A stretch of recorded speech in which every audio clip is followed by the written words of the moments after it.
Hey guys, so today I'm going to be doing just a quick little supply haul. I recently ordered some stuff off of Amazon and it came in the mail to my dorm room, and I'm just going to show you guys what I got because I actually just recently finished this sketchbook right here. It's I don't know, I want to say like 150 to 200 pages, 150 to 200 page sketchbook. And I just recently finished that, and I'll be doing the full sketchbook tour for that sketchbook very soon.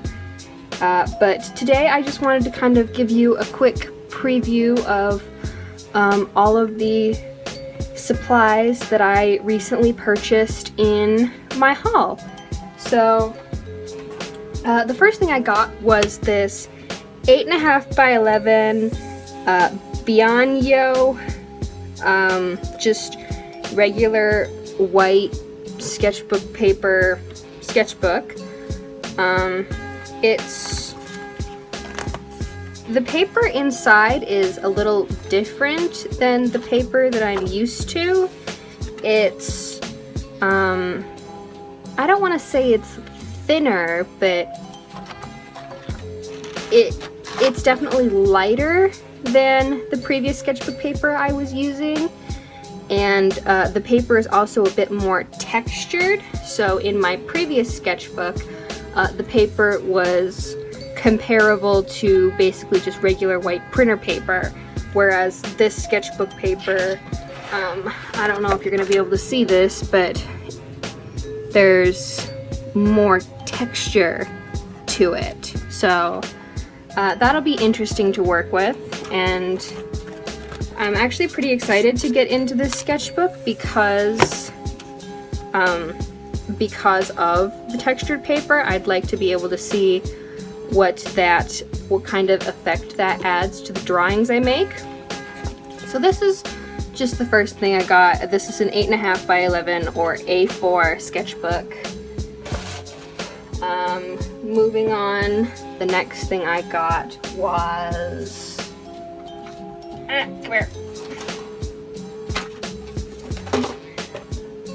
it's another Bianyo sketchbook, and this is an A5 or an 8" by 5" sketchbook. So it's basically the same as the previous sketchbook, except it's smaller. And one thing that I have noticed is that the paper, it's textured, but not as heavily textured as the 8.5 by 11 sketchbooks paper. And it looks like a pretty good sketchbook. I'm pretty happy with the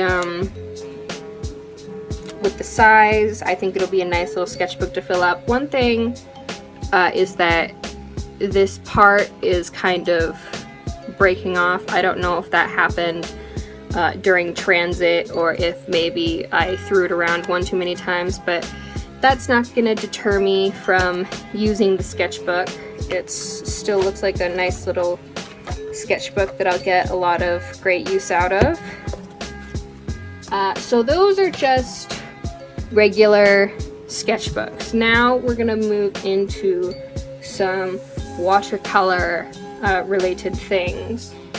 So this third thing I got, it's another sketchbook, but it's an 8.5 by 5.5" watercolor sketchbook. Basically, it's spiral bound, and the pages are actually perforated. So if you wanted to, when you're done, you could tear these pages out. I guess maybe like as individual illustrations, or just, you know, do whatever you wanted to do with them. And the watercolor paper it looks pretty good. This is a cold press watercolor paper. So if I were to compare this to the watercolor paper that I usually use, I'd say that the paper in this sketchbook is, I want to say ever so slightly more textured than this paper. Also, this watercolor paper is a lot thicker than this watercolor paper.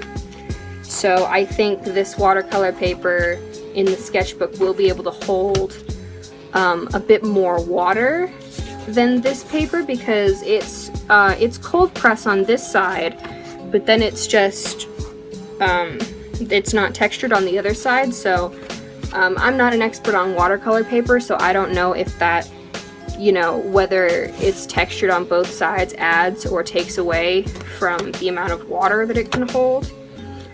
But I'm really looking forward to using this sketchbook to get better at using things like watercolor and gouache, which I've been getting into a lot more recently, so that'll definitely be exciting.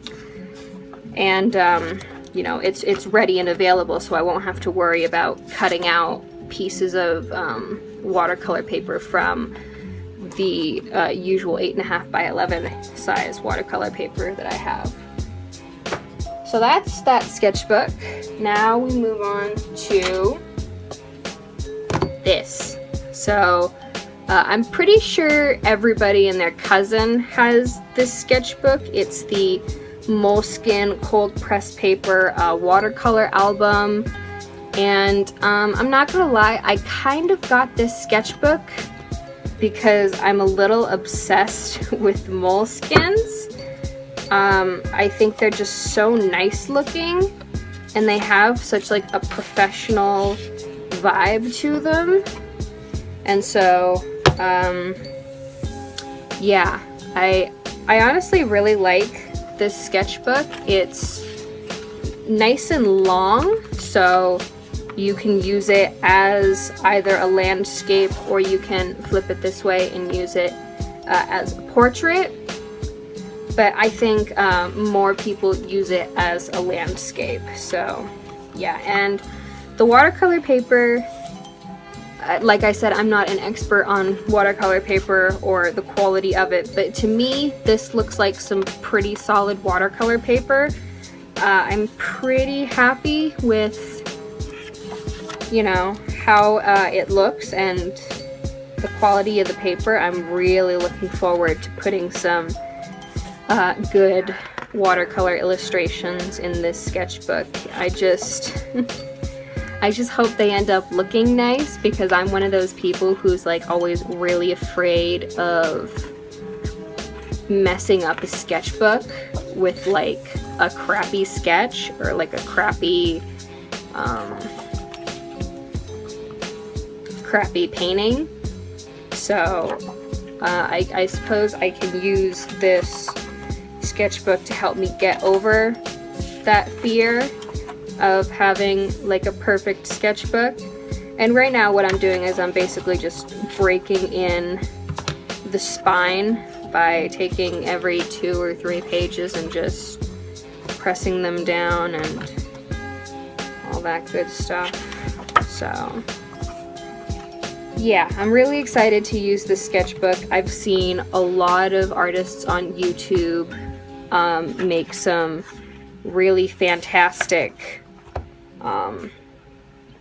illustrations in these types of sketchbooks, and it's just, like I said, it just looks so clean and nice that this is kind of the sketchbook that you want to put, you know, your more refined illustrations, or even if you don't want to put like refined illustrations in here, you could always, it's always like a good, you know, way to practice watercolor or gouache on the go, because the size is really convenient. It could fit like right into a backpack or something. So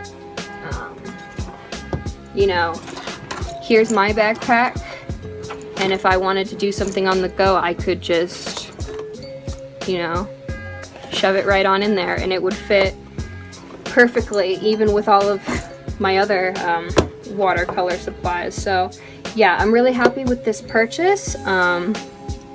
I will do my best to put links to all these things down in the description box below, so if you guys want to check them out, you can do that. Yeah, so that's pretty much all I got in terms of sketchbooks, although I did get 2 more kind of add-on items, so let's get into those real quick. Stay up there. Okay, so the first thing I got was the Pentel Pocket Brush Pen. I currently own the Pentel, I think this is just like, this is either like the large or just like the Pentel brush pen. But this one is specifically the Pocket Brush Pen, and my god, everybody and their mother goes insane over this brush pen. Everyone I've ever talked to who is an artist, who uses brush pens, lives and breathes by the Pentel Pocket Brush Pen. And I haven't tried it yet. As you can see, it is still in the original packaging. The past few weeks at school have been pretty hectic for me, so I haven't really had a chance to do a lot of sketching and art as of late. So I have not had the chance to use this, but I can already tell based off of the brush pen that I have that it's significantly smaller, you know, with caps on. This brush pen is, oops, let me actually get this in frame. Sorry about that. You know, caps on, this one is already like probably a solid inch or more larger than the Pocket Brush Pen. And the only issue that I had with this brush pen is that my hand is really shaky, and it was really difficult to get like small fine details with this one because it's just, the brush is just so large. Oh my god, I'm having some trouble, I'm sorry. The brush is just so large, so it's really difficult to get like, you know, fine, intricate details. But I feel like with the Pocket Brush Pen, I can just get that cap on, that's going to become a lot easier because it's so much smaller than oh my god, my voice is going, I'm sorry about that. I just lost my train of thought. Oh, since the pen is so much smaller than the other Pentel brush pen that I have, I feel like the tip is going to be significantly smaller as well, so I'll be able to get all of those smaller details. So I'm super excited to be using this pen, and I will let you guys know down the road what I think of this pen and if it really is the end-all be-all of brush pens. So Pentel Pocket Brush Pen. And then the very last thing I got from Amazon was this corner cutter. Basically what it does is, let me grab a piece of paper to show you. So you grab a piece of paper like this. This just has some gouache swatches that I was testing out. And what you do with this, because I'm not going to need this packaging anymore now that I've almost finished filming this video. I can't talk today. What you do is you take this handy dandy little guy and your little square corner, you stick it in, you push down, and now you have a perfectly rounded corner. And you can just go around, cut those,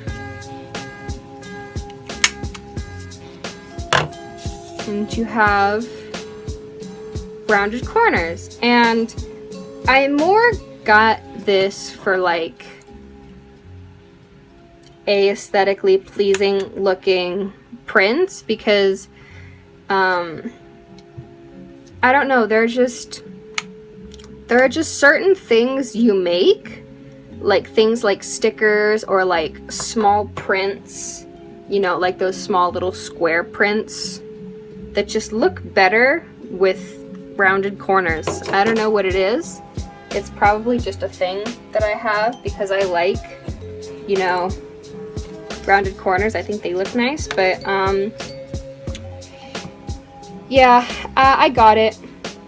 It's been in my Amazon cart for a while now, and I was always like putting off buying it because I was just like, oh, I don't need one of those things, you know. Square corners are fine, but you know, I was already on Amazon buying things, so I was just like, you know what? Why not? Throw it in the cart. You only live once. So, yeah, this has been pretty great. I've used this on a couple of things, and it's really satisfying to use, although my roommate gets really annoyed whenever I just click it like that. In fact, I'm sure I'm annoying everyone who's watching this video. But yeah, it's pretty cool. When you cut the little pieces of paper, they go down into this little compartment, and then you just open it like this to get them out. So it's super easy to use and it's super easy to clean up, and I really like it. So yep, that is everything I got in my most recent art haul. I try not to buy supplies very often, both for the sake of just not accumulating, you know, things that I'm not going to use for a long time, so they're just sitting there collecting dust, and for the sake of my bank account. So yeah, I probably won't be doing one of these for quite a while, at least until I finish up some of the other sketchbooks that I just bought and showed you guys. So I don't know when the next one of these will be coming, but there will be another one soon enough. So thank you all so much for watching. If you liked this video, remember to give it a like, a thumbs up down below, and subscribe to my channel. I come out with new content every Monday and Thursday, and sometimes in between if I feel like it. And as always, I will see you all next time. Bye!